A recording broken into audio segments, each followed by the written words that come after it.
क्या आपने कभी गौर किया कि बड़े लोग क्यों सादा जिंदगी गुजारते हैं? डॉक्टर नजीर साहब 1960 में गवर्नमेंट कॉलेज लाहौर के दबंग प्रिंसिपल थे। उनके पास सिर्फ 2 सूट थे, एक लॉन्ड्री में होता और दूसरा वो पहन लेते। स्लीपिंग सूट वो बाथरूम में लटकाए रखते।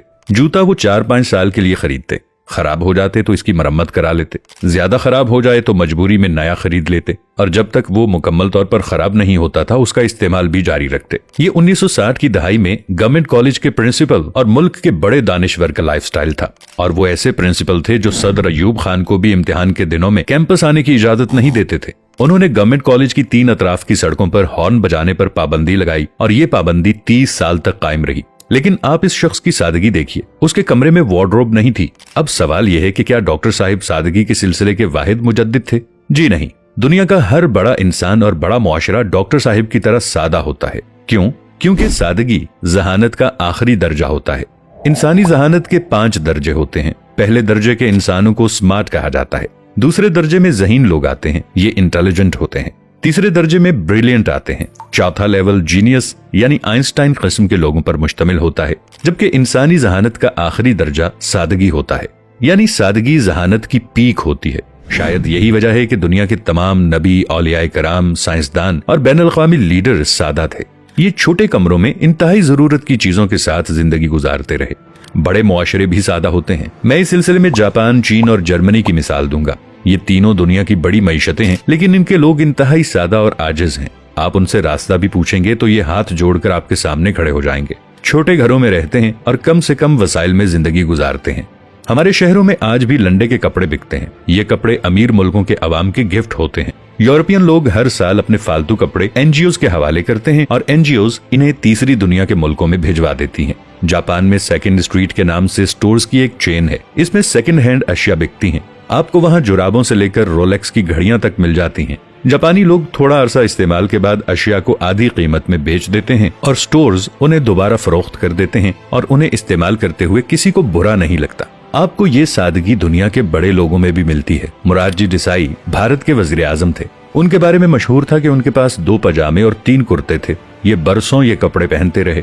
जब वो फट गए तो उनकी बेगम ने कुर्ते काटकर रुमाल बना दिए और देसाई साहिब बाकी जिंदगी वो रुमाल इस्तेमाल करते रहे। एप्पल कंपनी के बानी और मालिक स्टीव जॉब्स ने पूरी जिंदगी जीन्स की सस्ती पैंट और $10 की स्याह शर्ट पहनी। उनके कमरे में फर्नीचर भी नहीं था। वो फर्श पर सोते थे और इंतहाई थोड़ी और सस्ती खुराक खाते थे। मरने के बाद उनकी वार्डरोब से 3 जूते, 2 पैंट्स और 5 घिसी हुई स्लीवलेस शर्ट्स मिली।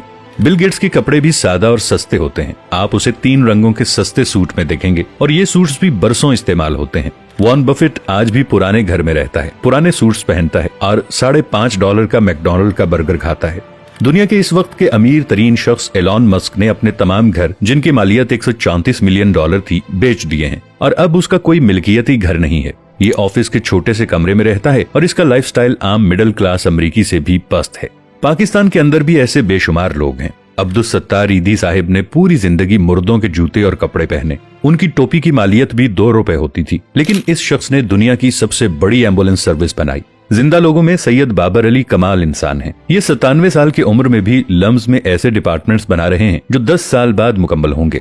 लेकिन आप उनके कपड़े और जूते देख लें, आप हैरान रह जाएंगे। ये गाड़ी भी सस्ती इस्तेमाल करते हैं। सेठ आबिद भी सादगी की मिसाल थे। मैंने उन्हें हमेशा एक ही किस्म के शलवार कमीज में देखा। उनसे एक बार इसकी वजह पूछी गई तो उनका कहना था, जब 2-3 शलवार कमीजों में गुजारा हो सकता है तो फिर मुझे अपनी अलमारी भरने की क्या जरूरत है।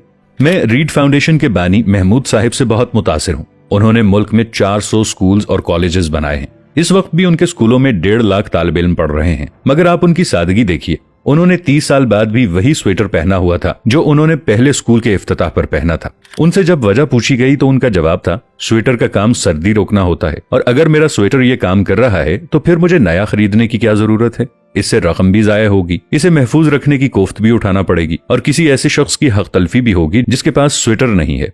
मैंने एक हिसाब लगाया, मैं सर्दियों में कितनी जैकेट्स और स्वेटर्स इस्तेमाल करता हूँ। पता चला सर्दियों के सिर्फ 3 माह होते हैं और इनमें भी शदीद सर्दी सिर्फ 20 दिन पड़ती है। मैं इनमें सिर्फ 2 जैकेट्स पहनता हूँ, एक हल्की सर्दी के दौरान और दूसरी शदीद सर्दी में। इसके बाद अगला सवाल था, फिर मेरे पास इतने स्वेटर और जैकेट्स क्यों हैं?